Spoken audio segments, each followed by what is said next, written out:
average length of a successful cold call that ends in a meeting being booked is just 5 minutes 14 seconds. That's it. Now for unsuccessful cold calls, they end in around 3 minutes 14 seconds. So you can see there's a bit of a gap there. But as brief as these encounters usually are, it's usually the first 3 seconds that make or break a call. That's right, the first 3 seconds are what really counts in most cold calling scenarios. This video is going to cover the rejection-proof cold calling one-liner that is pretty much guaranteed to help you book more calls in just 3 seconds. Hi, my name is Will and I make selling simple. Now in today's video, we're going to look at how to start your cold calls with our zero rejection opener. First, we're going to cover the opener, the word for word opener that you can use right away to get more meetings booked in. Then we're going to cover the follow-up steps that are going to help you qualify, build rapport, and amplify your odds of booking a call. And then third, we're going to look at the psychology of it all. Some exercises that you can do to make this golden opener even more successful. That sound good? Well, stay tuned. Now, for most cold callers, even experienced ones like you maybe watching this video, the problem isn't talking about your value proposition or convincing prospects to book an official call with you. Instead, it's that initial line. It's the first 3 seconds. You've got to choose your words carefully. You've got to pique interest. You've got to interrupt the thought pattern, and you've got to set expectations with the prospect. And that's exactly what this cold call opener does. So let's get it started with the opener, the word for word opener that you can use right away after watching this video. And this one actually comes from my friend Josh Braun. Josh is a sales expert and I've interviewed him a bunch of times recently on the Salesman podcast. This is the opener that he uses and teaches to his clients. So first up, let's take a look at the opener and then we're going to break it down. Hey, Will, my name is Josh. We've never spoken before.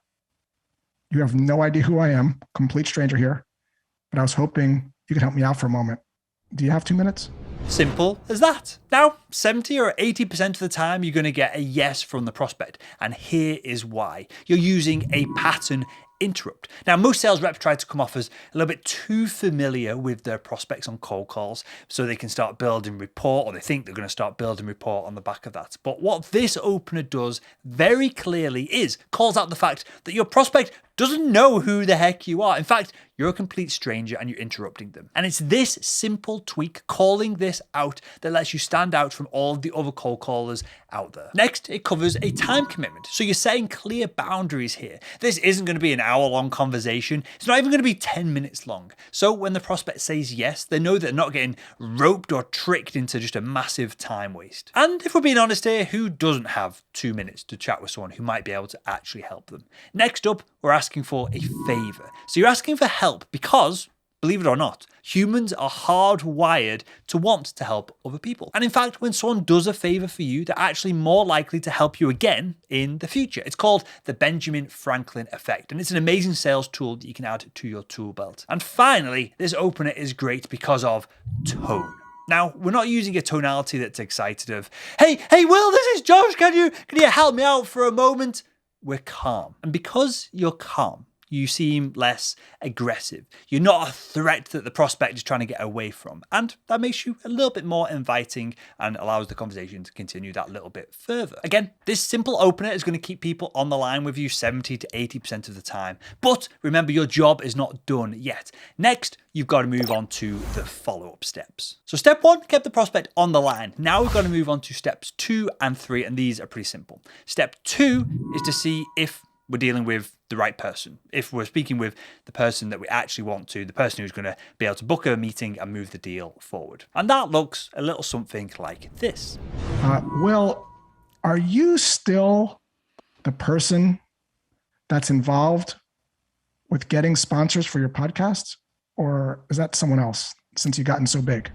As you can see, when you use this script, it shows that you've done a little bit of research, a must for rapport building. Now, one of 2 things are going to happen here. You're either going to get obviously a positive response or a negative response. You're going to get a, yes, I'm in charge of that, or no, I'm retired and I don't want to speak to you anymore. And don't you want to know this at the beginning of the call rather than going all the way through the rest of the script and wasting everybody's time? Don't you want to qualify people as quick as possible? Well, you should want to do that because that's the smart way to close more deals. So once you made sure that you're speaking to the right person, then it's time for step number 3. And step number 3 is called the poke and the peel. You're going to be poking around a little bit to see how the prospect is currently getting the job done. And you're going to peel the onion back a little bit as well because prospects have layers. So the exact wording of this last step will depend, of course, on your industry. But if you're talking about podcast sponsorships and the space that I live in, like Josh and I were on the recent episode of the Salesman podcast,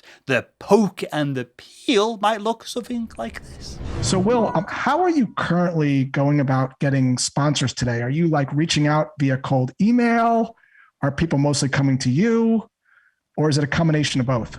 Now, at this point of the cold call, you're well into the conversation and things here are running pretty smoothly. Very few people at this point will reject you, and the tone is going to be so calm and conversational that it's actually pleasant for both sides of the conversation. And it's at this point you can either start to gather a bit more information to continue to build rapport and to nudge your prospect closer to booking a sales call, or you can do what I recommend, which is get the call booked in immediately. Just stop diddy-daddling, stop faffing around, and get a meeting in both your calendar and their calendar so that you can do an actual discovery, or what we call inside of Made Simple Academy, a diagnosis call in the not too distant future, so you can actually move things forward appropriately. Now, to get the most out of everything that we've discussed so far in this video, you also need to nail the psychology of it all. And there are 2 things that I mean in particular by this. First off, you need to let go of all your assumptions. Now, this is a tough pill for some reps to swallow, but the truth is that you know this deep down.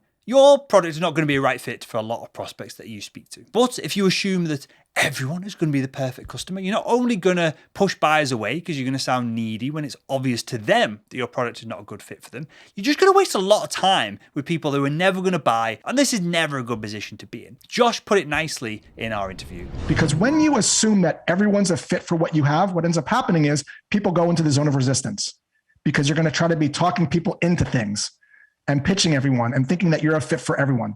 So instead, shift away from that and discover if the person has a problem that you could potentially help with rather than assuming.